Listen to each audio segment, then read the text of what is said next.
बिस्मिल्लाहिर्रहमानिर्रहीम। Dear students, अस्सलामु अलैकुम। BS mathematics semester number second के स्टूडेंट्स का लेक्चर नंबर 15। आज के लेक्चर का हमारा टॉपिक जो है वो सबस्क्रिप्ट नोटेशंस, यानी कि मल्टीपल रिग्रेशन लाइन में हम सबस्क्रिप्ट नोटेशंस किस तरह से यूज़ कर सकते हैं, इनका क्या बेनिफिट होता है, क्यों हम इनको जो है वो यूज़ करते हैं, ये हम लोगों ने सारी चीज़ें जो है वो डिस्कस करनी है। तो अपना लेक्चर जो है वो स्टार्ट करते हैं। सबसे पहले why we use subscript notation, यानी कि हम जो है वो सबस्क्रिप्ट नोटेशन यूज़ क्यों करते हैं मल्टीपल रिग्रेशन में। We use purpose of generalization and change the variables in multiple regression. सबसे बेसिक इसका पर्पस यही है कि हम अपनी लाइन को जर्नलाइज जो है वो करते हैं।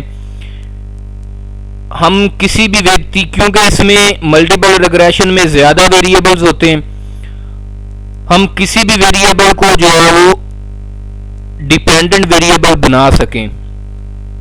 इस वजह से हम सबस्क्रिप्ट नोटेशंस जो हैं वो यूज करते हैं। यानी कि आपने एक लाइन फिट की है, उसमें आपके पास जो है वो y जो है वो एज अ डिपेंडेंट वेरिएबल जो है वो वर्क कर रहा है, ठीक है। लेकिन आपको पता चला कि आप जो वेरिएबल डिपेंडेंट जो है वो ट्रीट करवा रहे हैं वो करेक्ट नहीं है।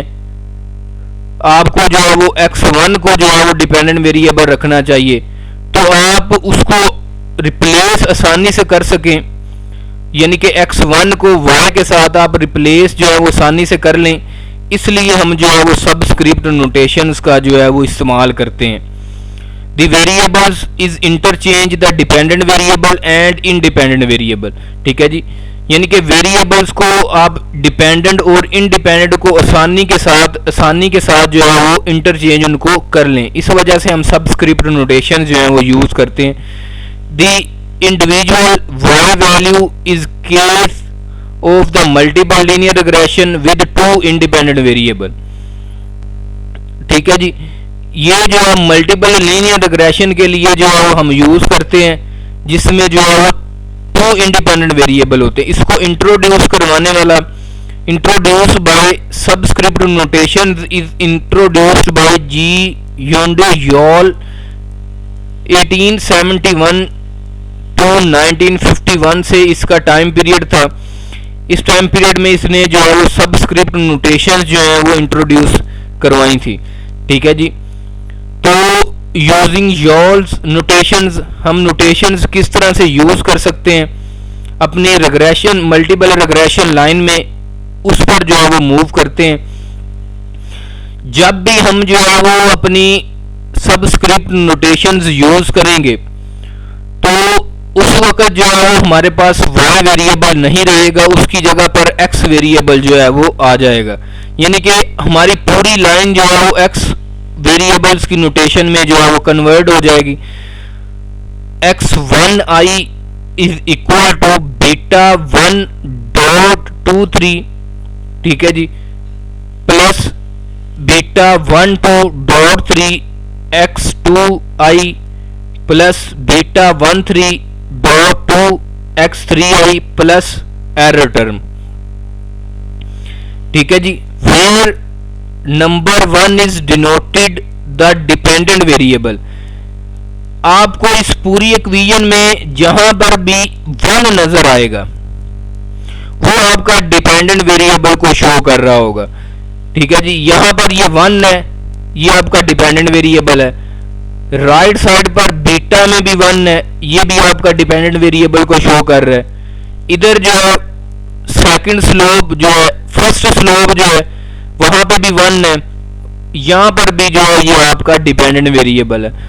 सेकंड स्लोप यहां पर भी 1 है, ये भी आपका डिपेंडेंट वेरिएबल को शो कर रहा है। उसके बाद नंबर 2 और 3 डिनोट द इंडिपेंडेंट वेरिएबल, यानी कि 2 और 3 इस पूरी लाइन में जहां पर भी आएंगे वो आपके इंडिपेंडेंट वेरिएबल को शो कर रहे हैं। तो बीटा 1 डॉट 2 3, 1 का मतलब जो है ये आपका डिपेंडेंट वेरिएबल है, और डॉट के बाद जो दो नंबर आ रहे हैं 2 3, वो आपके जो है वो इंडिपेंडेंट वेरिएबल हैं। Beta 1 2 3 is the value x1 when x2 and x3 are both equal to 0। यानी कि जब आपके पास x2 और x3 0 के इक्वल आ जाएंगे तो x1 की वैल्यू जो है वो बीटा 1 डॉट 2 3 जो है वो आ जाएगी। ठीक है जी, ये लाइन जो है वो एक्सप्लेन जो है वो हम लोगों ने कर ली है। उसके बाद 3 subscript attach to each parameter. ठीक है, इस लाइन में देख लें कि जितने भी आपके पास पैरामीटर हैं उन सब के साथ 3 जो है वो सबस्क्रिप्ट जो है वो हर एक के साथ आ रही हैं। ठीक है, the subscript preceding the point are called primary subscripts. यानी कि पॉइंट से पहले, पॉइंट से प्रीसीडिंग जो है वो नोटेशन जो है वो आपकी प्राइमरी सबस्क्रिप्ट होती हैं। दो following points are known as secondary subscript. ठीक है जी, अब पॉइंट के बाद जो है उनको आप जो है सेकेंडरी सबस्क्रिप्ट जो है वो बोलते हैं। The dependent variable is always indicate the primary subscript. यानी कि जो आपका डिपेंडेंट वेरिएबल होता है वो हमेशा डॉट से पहले आता है, यानी कि प्राइमरी सबस्क्रिप्ट में आता है। वाइल जबकि the secondary primary subscript indicate the variable to which beta coefficient attach. ठीक है जी, यानी कि डॉट के बाद जितने भी आएंगे वो जितने भी सबस्क्रिप्ट्स आएंगे वो आपके जो है वो इंडिपेंडेंट वेरिएबल के नोटेशंस होंगे। The secondary subscript indicate which other variables has been included in the regression equation. यानी कि सेकेंडरी सबस्क्रिप्ट जो है वो इंडिकेट करता है इस चीज का कि आपकी लाइन में कितने जो है वो इंडिपेंडेंट वेरिएबल हैं रिग्रेशन लाइन में।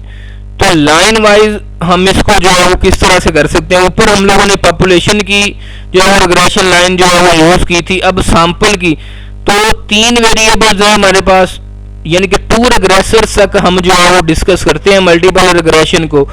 तो इसकी 3 जो है वो लाइन हम लोग जो है वो बना सकते हैं। तो सबसे पहले जो फर्स्ट वेरिएबल x1 अगर वो आपका डिपेंडेंट वेरिएबल है तो उसकी कौन सी लाइन बनेगी इसको देखते हैं।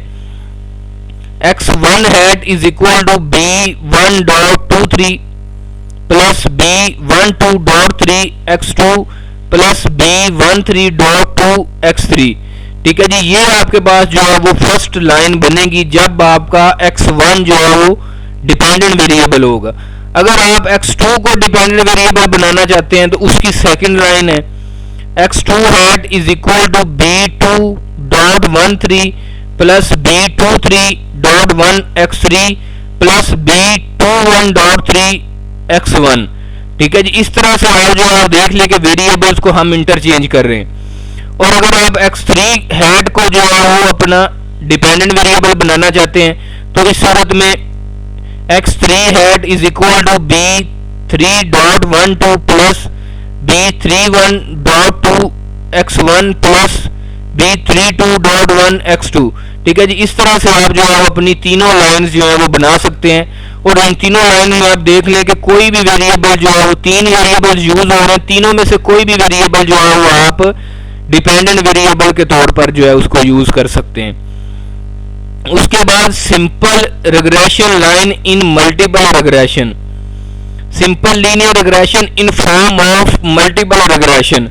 ठीक है जी, यानी कि आप मल्टीपल रिग्रेशन के जरिए जो है वो सिंपल लीनियर रिग्रेशन को भी कैलकुलेट कर सकते हैं। वो किस तरह से, if 2 variables measure from their mean be x1 and x2 then 2 simple regression equation of x1 on x2 and x2 on x1 are। यानी कि अगर आप 2 वेरिएबल्स की लाइन जो है सिर्फ बनाना चाहते हैं तो वो लाइन आपकी इस तरह से बन जाएगी x1 is equal to b1 2 x2 and x2 is equal to b2 1 x1। Residual जब इंक्लूड इसमें करेंगे तो x1 dot 2 is equal to x1 minus x1 2 x2। ठीक है जी, and x2 dot 1 is equal to x2 minus b2 1 into x1। If 3 variables अगर आप तीनों वेरिएबल्स की इकट्ठी सिंपल रिग्रेशन लाइन जो है वो बनाना चाहते हैं तो without residual x1 is equal to b12.3 x2 plus b13.2 x3, इस तरह से आप विदाउट रेजिडुअल जो है वो लाइन बना सकते हैं। और with residual x1.23 is equal to x1 plus जो minus b12.3 x2 minus b13.2 x3 where summation x2 into x1.23 is equal to 0 and summation x3 into x1.23 is equal to 0। इस तरह से आप जो है वो simple regression line with help of multiple regression line भी जो है वो बना सकते हैं। ठीक है, आज का जो है वो हमारा लेक्चर काफ़ी इंपॉर्टेंट है। इसके ज़रिए हम लोगों ने ये नोटेशंस के ज़रिए नेक्स्ट पार्शियल कोरिलेशन जो है वो डिस्कस करना है।